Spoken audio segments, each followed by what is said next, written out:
Bazza will be with you in just 1 second. Oh, hello, welcome back. Yeah, I did used to have a Bluetooth thing, like a shutter thing that I could use to automatically sort of start things, so I didn't have to get up and go around and press the button and come back round again.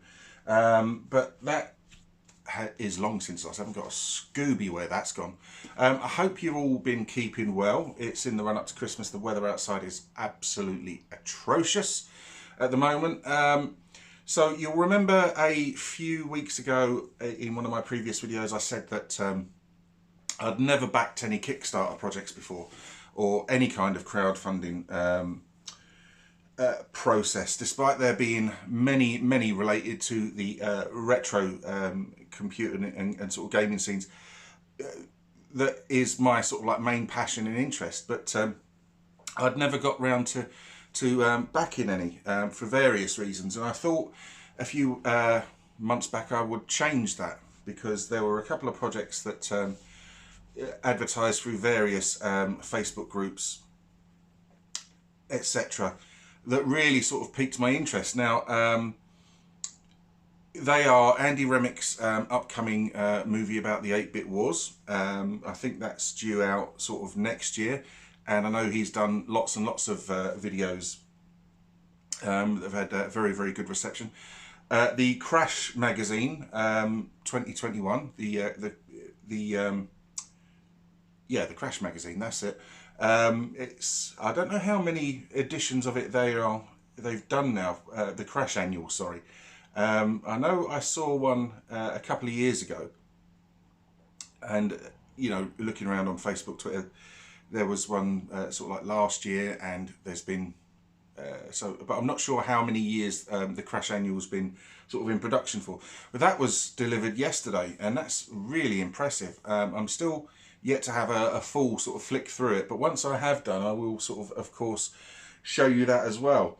But the first one was delivered actually about 3 or 4, possibly 4 weeks ago, and it is Neil Thomas's Retro Tea Breaks Selected Interviews Volume 1. Neil Thomas is the man behind the RMC The Cave YouTube channel, which is a fantastic retro computing channel.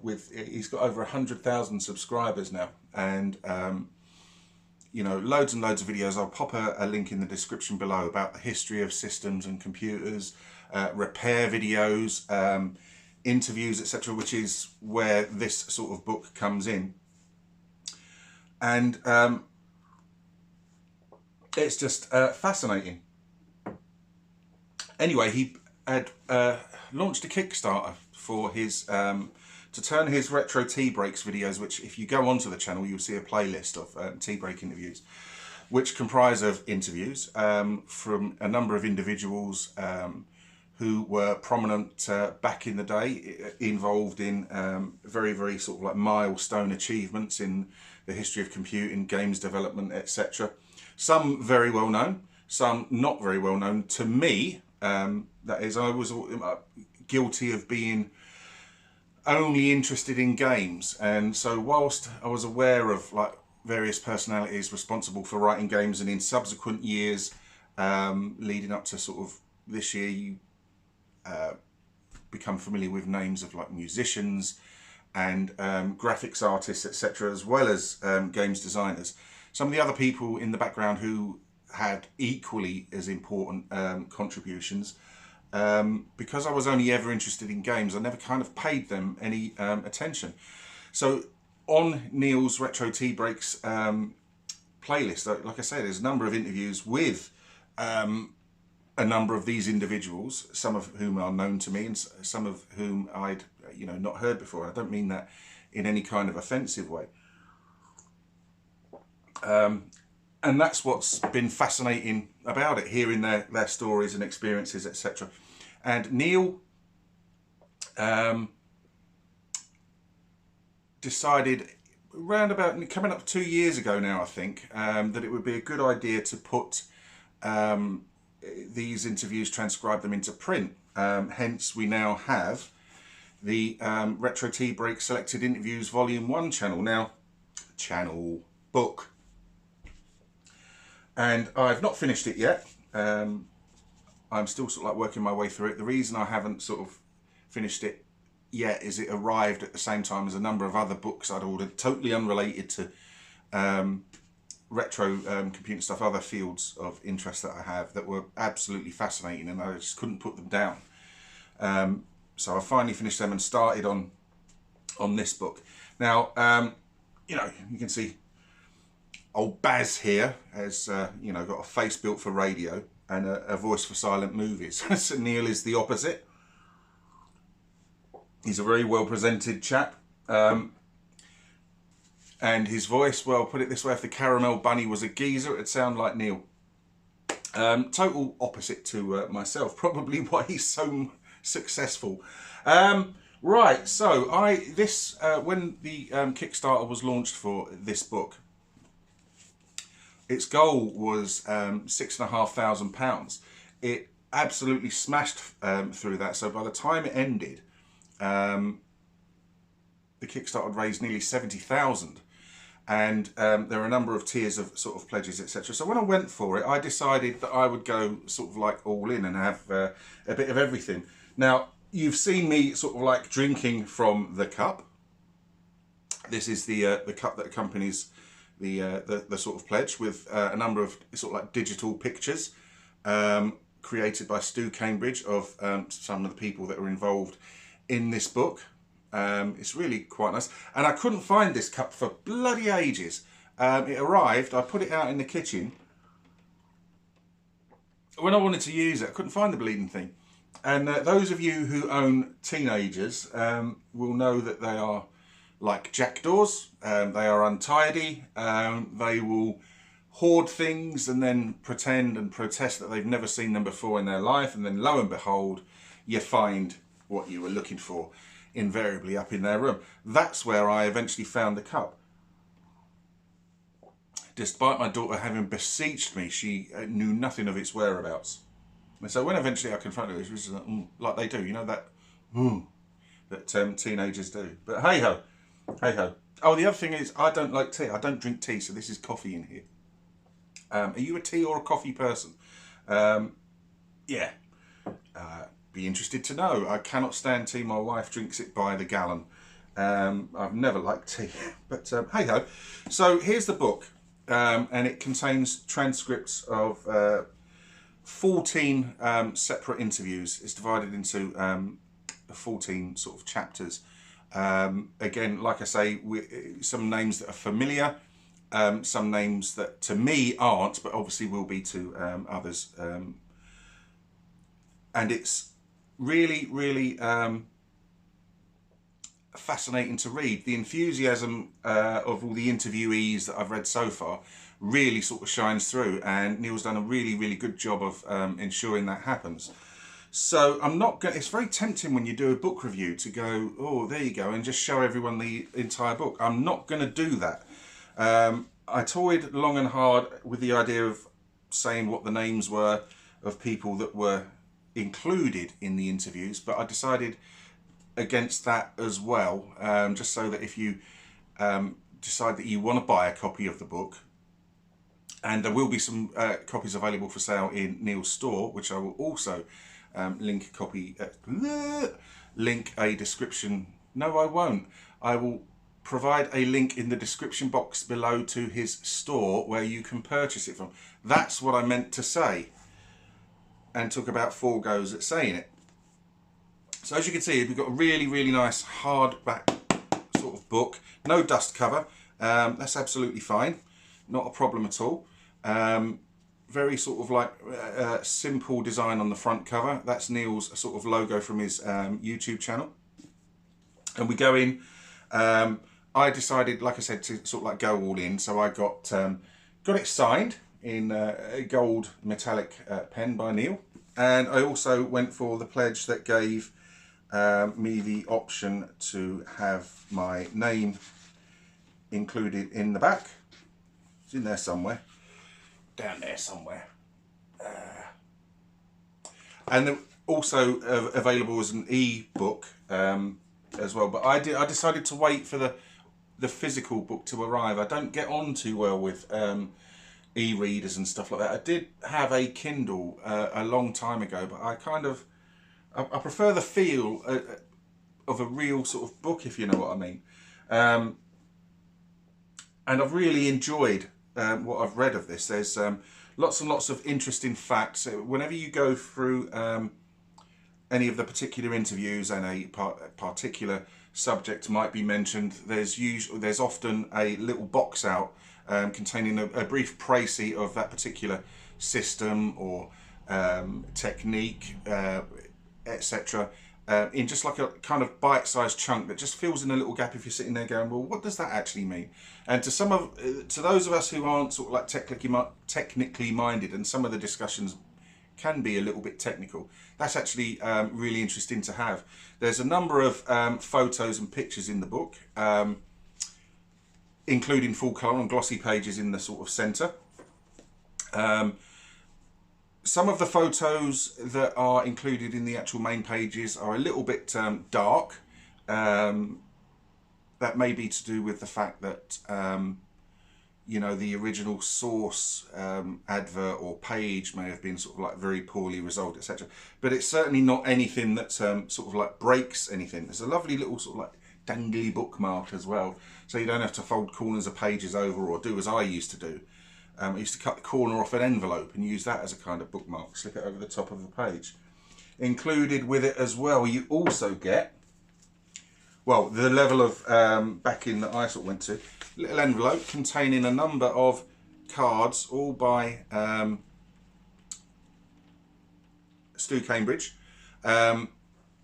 containing the sort of retro man cave, retro tea breaks sort of logo on the back. And they are pixel representations of all the people included in the book. And if you look, you'll see there's some numbers around the edge, and that's apparently hidden messages in binary from each particular person that's been interviewed. Now I'll just show you a couple. I won't go through all of them. Like I say, I don't want to spoil any surprises for people that may want to sort of pick these up, pick a copy of all this up. So it's I've been really enjoying the book so far. Like I say, the people that are familiar, there are sort of like one or two in there whose stories I've actually seen at some point in various publications like Retrogamer and so on and so forth. But there are other individuals who I'm not aware of, and although the ones that I have a familiarity with, they are interesting, it's those ones that I don't know about that I found really sort of fascinating. And Neil was gracious enough to take time out of running his channel to answer a few questions that I had, because I was really interested in how you go about writing a book, how you go about publishing a book, how you go about the whole sort of Kickstarter thing. So I asked him a few questions via Twitter, and he responded quite quickly, so I'm really sort of like quite grateful to him for that. And I'm just going to do the boring old, I'm just going to read out my questions and his answers sort of verbatim, because I did try sort of like notating them so that I could sort of like have them just down there and just sort of like refer to them, but it didn't work. This is about the 5th go I've had at doing this video. I keep on getting distracted. Don't know if you can hear it, it's really starting to pour down with rain now, and my missus and youngster are down at the stables mucking out horses and cleaning out a training school. Not training school, is it, what's it called? The arena thing where they practice. I don't like horses at all, so I spend as little time up there as possible, so that's definitely a mum and daughter thing, although I do have to do the dad taxi duties quite often. So anyway, yeah, see what I mean, I get distracted, I start talking bollocks. Here we go. So the first question I asked Neil was, up here somewhere, when did you first get the idea to turn the Tea Break series into a book? Was it something that had been bubbling away for a while, or was it a light bulb moment one day, or a suggestion from others? To which he answered, the interviews were initially a self-indulgence. I wanted to talk to my heroes, and I found that they wanted an audience to share their stories. So I was able to access them as a result and do my best at chatting to them without being starstruck. The idea to turn these conversations into a book came to me in early 2019 and was inspired by the Royal Institution's Christmas Lectures, a book that preserves annual scientific lectures going back hundreds of years. That actually sounds really quite interesting. How wonderful would it be to preserve the stories of video game pioneers in a similar fashion? Shortly after transcribing the first chapter, I won't say who the first chapter is, Simon Busby approached me and pitched the idea, which I delighted in telling him was already underway, and I hired him as my editor to help it happen. Now, if I look in the credits of the book, Simon Busby is thanked for his contribution, and it does confirm that the book is designed, edited and typeset by Simon Busby, Tygerknee at London, of Tygerknee, London. So, yeah, right. So then the second question that I asked Neil was, how difficult or not was it to turn your initial idea into a finished product, and what was the time scale from start to finish? So his response was, it took about a year to create the book. I didn't want to rush it. It was more important to me to wait for the right interviews to come along to include in the book than to create it quickly. Although I did come close to cancelling it in the early stages. Well, it's good that you stuck it through because it's a really good book. I reached out to some industry folk after the initial chapter to get some feedback. One didn't reply, the other told me to stick to videos. What I probably didn't convey well enough to them was my vision for the finished book, as there are plenty of coffee table books on retro gaming out there, and it was probably assumed that this would be the same. My idea had always been to create that high quality feeling reference book as opposed to a glossy coffee table book, and I knew with the right guests it could work. I also wanted to make sure the book was 90% complete before launching the Kickstarter, another first for me, to be confident that I could deliver on my promise to the backers. So yeah, he talks about like glossy coffee table books there. And as I said, I don't have much experience. I've had a couple of books in the past sent to me when I was involved in their sort of like initial design. I was fortunate enough to be asked to help proofread a couple of books. One of which was Andy Green's Better Late Than Never Pixel Art. It's a fantastic book, full colour, hardback spread showing Andy Green's pixel art. And it is what you would describe as a coffee table book. It's nice and big, glossy, it stands out, it catches the eye, make you sort of like want to pick it up and sort of read it. You see it sitting under the coffee table. So yeah, but there's been sort of like loads of books like that, but like I said, I don't have sort of like a massive amount of experience of them. So question 3 to Neil was, do you have any, do you have any previous experience of publishing, or did you have to learn this all from scratch? How steep was the learning curve? Was it a solo endeavour, or did others help you with pointers and suggestions? Like he's already answered sort of previously, Simon Busby helped massively with the layout, etc. and advice, but he goes to expand further on that. This is my first book, and there is no way that I could have made it without the help of Simon. His experience of the publishing industry, how to lay out a book in a format the printers can work with, and how to speak their language was invaluable in freeing me up to actually write the book whilst he dealt with technicalities. If I tried to put this out on my own, it would have been a much more amateur result. My advice to any other first-timers is to work with someone who knows what they are doing. Does it make sense? Where did I get to? It's easy to think you can knock up a book and use a digital printing service to produce it cheaply, but it's not until professional proofreaders, editors and layout specialists start tearing your work apart that you realise your GCSE level writing skills might not be quite good enough to fulfil your vision. I was quickly humbled, and the result is all the better for it. So yeah, I'm about a third of the way through the book, and I've not come across any typos or anything like that. It's well presented and well formatted, so clearly what he says there has worked. So for the benefit of the book. So question 4 was it tricky to decide which interviews went into the first volume? Where are we? Oh, come on. Oh, right, okay. So, the answer to that was, it was tricky deciding which guests to include because you want familiar names to attract an audience, and there are, like I said, names that are familiar to me, but you also want to offer something new, some untold stories or new angles into a familiar company. That being said, I have a limited number of interviews under my belt to choose from, and I think it will get more difficult to choose for future volumes as that library of interviews grows, which makes sense. The more you get, the more difficult it's going to choose which ones to leave in and which ones to leave out. And finally, with regards to the rewards for the various tiers, how did you decide on them? Now, the cup comes into play here.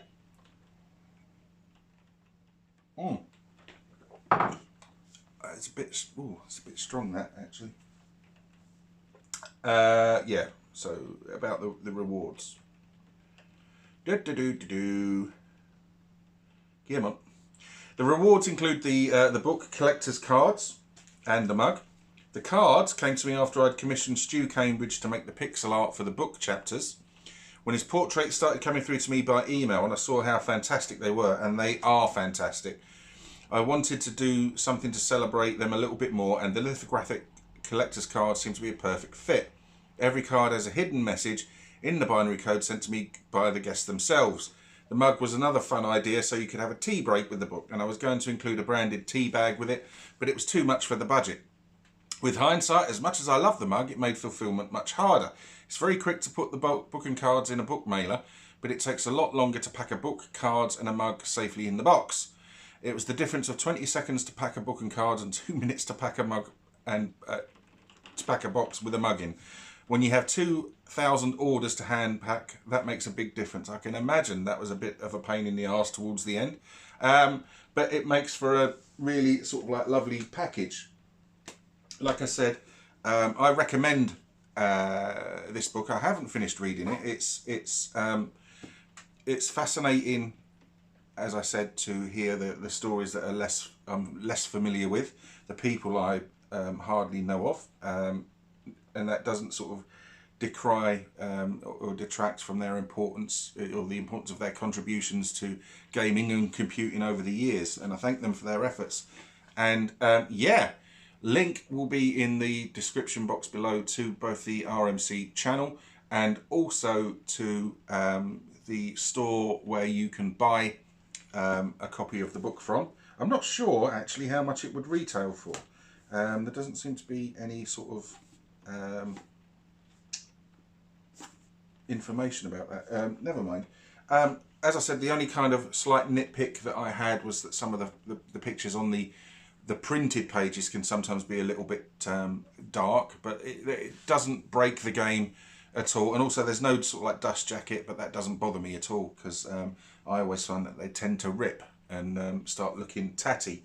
So yeah, I like the way this book is presented. So thank you. I have no idea how long I rattled on about that. I hope you're all keeping safe and well.